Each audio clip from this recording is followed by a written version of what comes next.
গাড়ির প্রথম সার্ভিসিং করাতে এসেছি। তো যতদিন আমার গাড়ি নেওয়া হলো পরিষ্কার মোছামুছি আমার আব্বুই করে দিত। তো আজকে নিয়ে এসেছি। দেখতেই পাচ্ছ খুবই সুন্দরভাবে গাড়ি ধুলাই করে দিচ্ছে একদম শ্যাম্পু-ফ্যাম্পু লাগিয়ে একদম সুন্দরভাবে।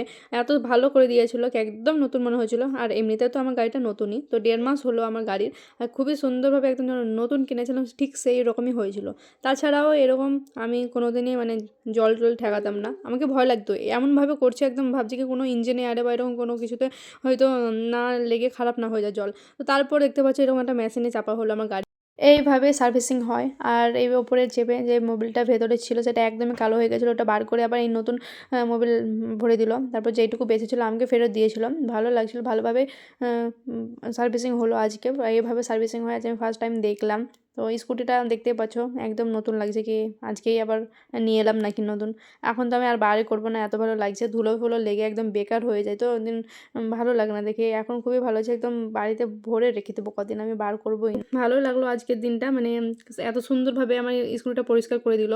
আমাকে তো ভালো লাগছিল গাড়িটা যখন পরিষ্কার হলো খুব সুন্দর লাগছিল দেখে গিয়ে একদম নিউ করে দিল। আমি তো এখন আর বারই করব না, একদম টানা রেখে দেবো। এটা মোবিলের কিছুখানি বেঁচে গেছিলো। আবার যখন দেবো তখন আবার নিয়ে আসবো এটা। তারপর দেখতে পাচ্ছ এরকমভাবে স্কুটি আমি নিয়ে গেলাম। তো বন্ধুরা ভিডিও ছিল এ পর্যন্ত।